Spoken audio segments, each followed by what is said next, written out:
Imagine a world where warlords rise, alliances shatter, and the fate of a dynasty hangs in the balance. This is the Three Kingdoms era, a time of chaos, heroism, and ambition that has captivated millions for centuries. And now, with the release of Dynasty Warriors Origins, we get to again experience this legendary period through the eyes of an original character, to witness the unfolding of this canvas of history. In this video, I aim to flesh out the historical and cultural aspects of this era to provide you with a foundation that will help with your involvement while living through this dramatic and transformative epic in Chinese history. Let's time one down, the Three Kingdoms era. As a reboot of the franchise, the game shifted from playing as profiled figures that participate in fragments of the stories into a single character to live through the entire history. This change not only fed an RPG growth curve to enhance your gaming experience, it also finally allowed a better link-up of the events and the people involved. It all began in 184 AD with the Yellow Turban Rebellion, a massive peasant uprising led by Zhang Jiao against the corrupt and crumbling Han dynasty, which has ruled China for around 400 years. The rebellion was fueled by widespread famine, heavy taxes, and political corruption. Though it was eventually suppressed, it left the Han dynasty weakened and fractured. Regional warlords stepped into the vacuum of power, each vying for control. Among them were three men who would ultimately come to define the era: Cao Cao, Liu Bei, and Sun Quan.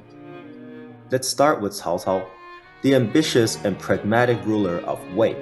Cao Cao was a master strategist and a brilliant administrator.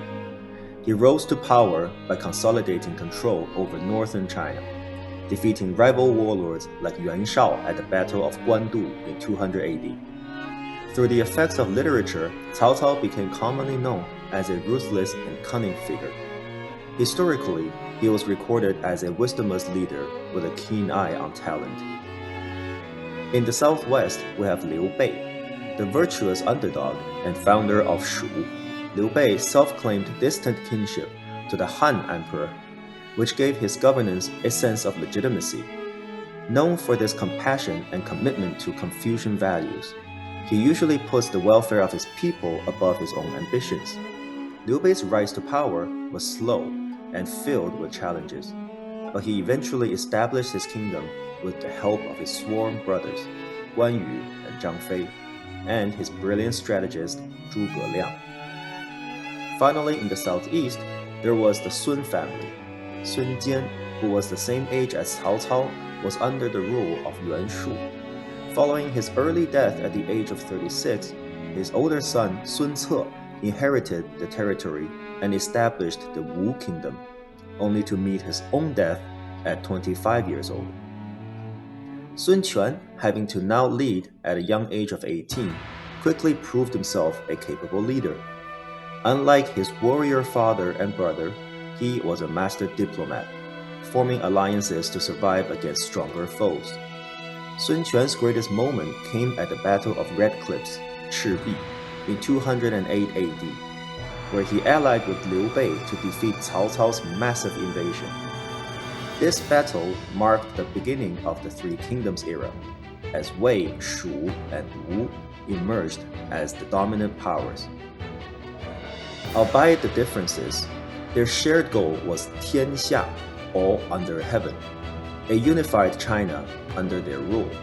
One question worth addressing is why everyone was so obsessed with dominating Tianxia when they already have a territory of their own. In Chinese culture, the emperor wasn't just a ruler, he was the son of heaven, Tianzi, chosen by the gods to maintain order. Losing the mandate of heaven calls legitimacy into question, and is believed that the reign will be punished by the heavens with chaos. For Cao Cao, Liu Bei, and Sun Quan, controlling Tianxia wasn't just about power, it was also about fulfilling their duty to bring stability and prosperity. This idea of a unified realm under one righteous ruler is deeply rooted in Chinese philosophy since the establishment of the Qin dynasty and continues to shape the culture today. So how do we know about the Three Kingdoms? There are two main sources. 三国志, or the Records of the Three Kingdoms, written by Chen Shou in the 3rd century, along with comments made by later historians, is considered a factual account of the era. On the other hand, we have the fictional version, The Romance of the Three Kingdoms, written by Luo Guanzhong in the 14th century, a dramatized version filled with heroic deeds, cunning strategies, and legendary characters. To make the story more tailored to the readers, the novel expectedly tweaks history for effect, the main one being putting Shu at the center of the stage and transferring, sometimes inventing, impressive events to happen on Shu-related characters, such as turning Zhuge Liang into a near-mythical strategist and Cao Cao into a cunning villain. But it's this blend of history and fiction that makes the story so compelling. It's not all about what happened exactly in history. It's about the ideals of loyalty, brotherhood, and ambition that still resonate today. The Three Kingdoms isn't just a historical period, it's a cultural phenomenon. In East Asia, it is a cornerstone of literature, opera, and even business strategy. The novel Romance of the Three Kingdoms is one of China's 4 great classical novels, and its characters, like the loyal Guan Yu, are worshipped as gods. In modern times, the story has inspired countless movies, TV shows, and video games, proving its timeless appeal. The story of the Three Kingdoms era spans over 100 years, and is marked by constant warfare, shifting alliances, and larger-than-life characters. It ended in 280 AD when the Jin dynasty reunified China. But the legacy of this period lives on, not just in history, but in culture, literature, and of course, video games.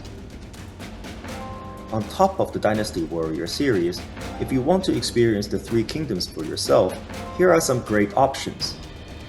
Total War Three Kingdoms. Total War Three Kingdoms is a strategy game that combines grand empire management with real-time tactical battles.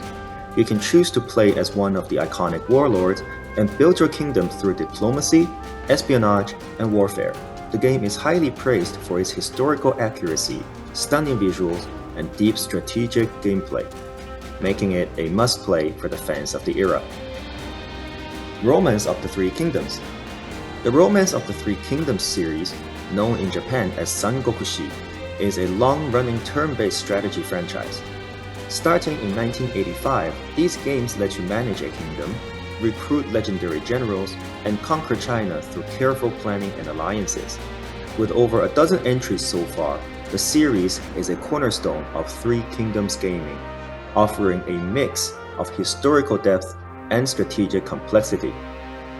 Tenchi wo Kurau 2. Published as Warriors of Fate outside of Japan, Tenchi wo Kurau 2 is a 1992 beat-em-up video game developed and published by Capcom for the arcades. It is the second video game based on the Tenchi wo Kurau manga and had a large cultural following in East Asia in the early to mid-90s. Due to consideration of the cultural gap to the Western audience, when shipped outside of Japan, the game was revised to the story of the Mongolian invasion, so ensure to get the Japanese version for the Three Kingdoms theme.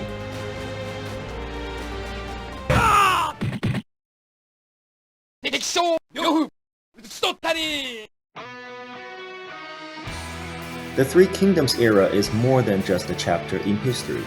It's a story of human ambition, loyalty, and the struggle for unity. Whether through novels, games, or movies alike, its legacy continues to inspire and entertain. So the next time you hear about Cao Cao, Liu Bei, or Zhuge Liang, remember, you're not just learning about the past. You're exploring a world that shaped a culture and continues to captivate the world.